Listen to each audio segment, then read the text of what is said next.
হয়ে বসে আছে যে মোটে না কাটছো নি? কই কি হলো? রাকাটো, তোমার বউঠান জিজ্ঞেস করছেন চুপ করে আছো কেন? রা কাটতে বলছেন তোমাকে রাকাটো? আরে তুমি তো তোমার বউঠানের একমাত্র সহায় না? তাছাড়া তোমাদের দুই ভাইয়ের মধ্যে আজ এখানে এক ভাই উপস্থিত নেই, এখন তো কেবল তুমিই একমাত্র সহায়। রা কাটো। খুব বাড়াবাড়ি হচ্ছে, খুব বাড়াবাড়ি হচ্ছে, বড্ড বাড়াবাড়ি হচ্ছে। আচ্ছা বেশ ঠিক আছে, আমি নয় বাড়াবাড়ি করলামই, কিন্তু তুমি যে আজকে ছোটদির কথার উত্তরে চারটে কথা শুনিয়ে দিলে না, এরকম অঘটন তো এবারেতে সচরাচর ঘটে না। কি গো ছোটদি, বলো? হ্যাঁ না, ছোটদি তোমার বৌঠান সম্পর্কে চারটে দোষের কথা বললে আর তুমি চুপ করে তা মেনে নিলে, কোনো কথার উত্তর দিলে না। এও কি সত্যি? এও কি সম্ভব এ বাড়িতে? যা বললি না বেজো, একবার হক কথা বললি। আরে বাবা, আমাকে তো আর তুই পাইনি। হ্যাঁ। আমাকে 4খানা কথা শোনাতে এলে আমি 10খানা কথা শুনিয়ে ছাড়বো, হাটে হাড়ি ভেঙে দেব। আমিও অনেক কিছুই জানি, একবার মুখ ফুটে বললে না, লজ্জায় ছেলে মেয়েদের দিকে আর তাকাতে পারবে না, বুঝলি? আচ্ছা ছোটদি, তোমার কি কাজকর্ম নেই কো?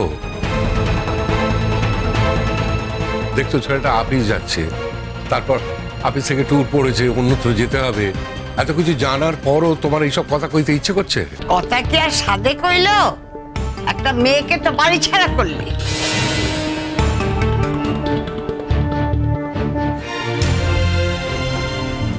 তোমায় কে বললো পিসিমণি?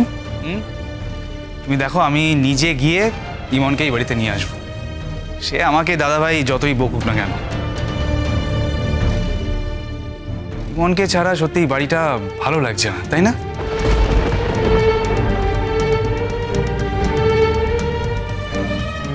তোমার কোনো কাজকর্ম নেই? তুমি এখানে ভাষণ দিচ্ছ যে বড়? জেঠুমণি, আমি চাকরি আর করবো না, এটা তোমাকে জানানো হয়নি?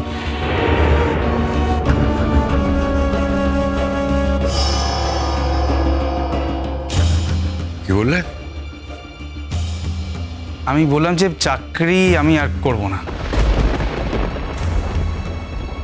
এই বুদ্ধিটা আমাকে ইমনই দিয়েছিল। ও বলেছিল যে জীবন তো একটাই, এই জীবনে যেটা ভালো লাগে সেটাই করা উচিত, সেটা যদি মন দিয়ে করা যায় তাহলে জীবনে কোনো অভাব থাকে না। তাই আমি ঠিক করেছি যে এবার থেকে শুধুমাত্র থিয়েটারটাই মন দিয়ে করবো। ইয়ে কি কি ঠিক করেছ? ঘরের খেয়ে মনের মোষ তাড়াবে, সেই কথাটা আমাকে আবার জানাতে এসো? না বেশ, একটু বলতে আসেনি, কথায় কথায় উঠলো, তুমি জিজ্ঞেস করলে, বললে তো আগেই বলতাম। বলা তো প্রয়োজন মনে করেনি, কেউ মোটে প্রয়োজন মনে করেনি।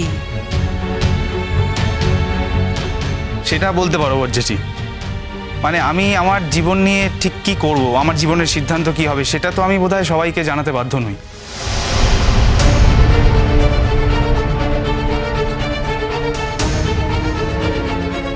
এত বড় বড় কথা কইছো যে, মাস গেলে ক টাকা রোজগার করো, ক টাকা বাপের হাতে দাও?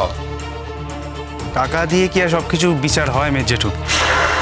আমি টাকা দিতে পারি না সংসারে, তার বিনিময়ে সংসারে কতগুলো কাজ আমি করে দিই। এবার দেখো, যদি আমি এই কাজগুলো না করতাম তাহলে তোমাদের একটা লোক রাখতে হতো, তাকে খাওয়া খরচা দিতে হতো, মাইনে দিতে হতো। আমার ক্ষেত্রে শুধু খাওয়া খরচা দিলেই চলছে, কোনো টাকা দিতে হচ্ছে না, কিন্তু লোক রাখলে টাকা দিতে হতো। এক্ষেত্রে লাভ কিন্তু তোমাদের হচ্ছে, মানে তোমরাই জিতে যাচ্ছ।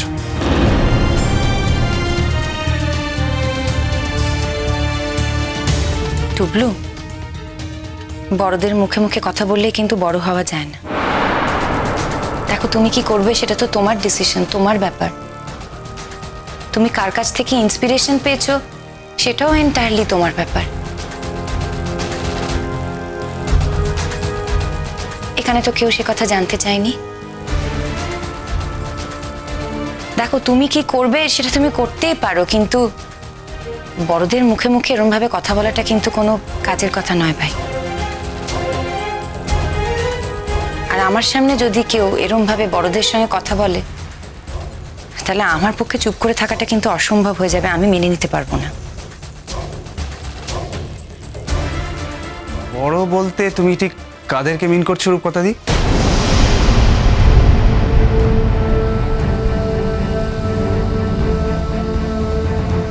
এখানে কারা বড় তুমি জানো না? না, সব বড়দের ক্ষেত্রে আসলে তোমার বিচার তো সমান না, তাই জিজ্ঞেস করলাম। তুমি নিশ্চয়ই যারা তোমার দলে তাদেরকে মিন করছো, মানে তাদের কিছু বললে তুমি ছাড়বে না, তাই তো? কই এই যে মেজ জেঠিকে এবারের লোকেরা এত কথা বলে, তখন তো তোমাকে প্রতিবাদ করতে দেখা যায় না। মানে তার মানে আমি যেটা বললাম সেটাই ঠিক, তোমার দলের লোকের হয়ে তুমি কথা বলবে, তাই তো?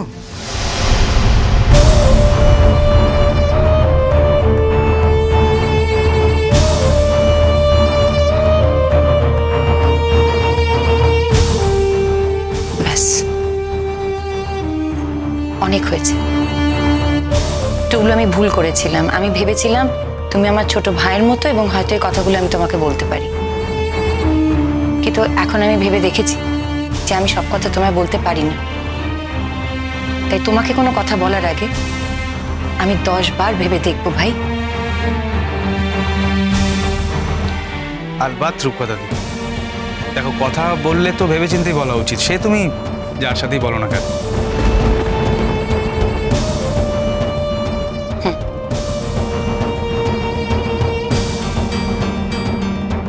চুপ করবে?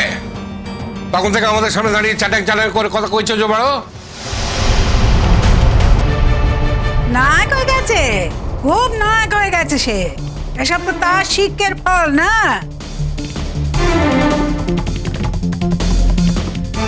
রওনা তো দেখতে পাচ্ছে, শুনতে পাচ্ছে কেমন ধারা কথা কইছে তার ভাই আজকাল।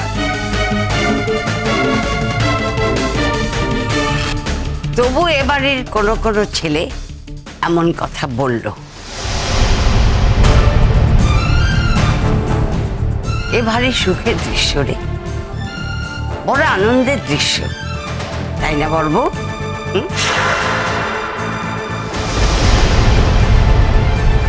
আর আমার ভাইগুলো তো বোবা, কথা বলে না। তুই যদি বলিস জল উঁচু, সঙ্গে সঙ্গে বলে উঠবে উঁচু, আর যেই বলবি নিচু, জল নিচু, সঙ্গে সঙ্গে বলবে জল নিচু।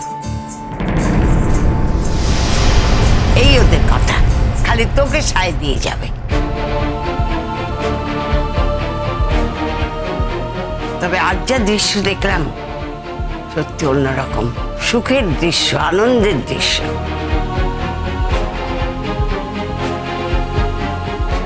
বেঁচে থাক টুবলু, বেঁচে থাক। আমি তোকে আশীর্বাদ করছি, তুই বেঁচে থাক। আমার মনে হচ্ছে একমাত্র তুই এ বাড়ির বদনাম মেটাতে পারবি।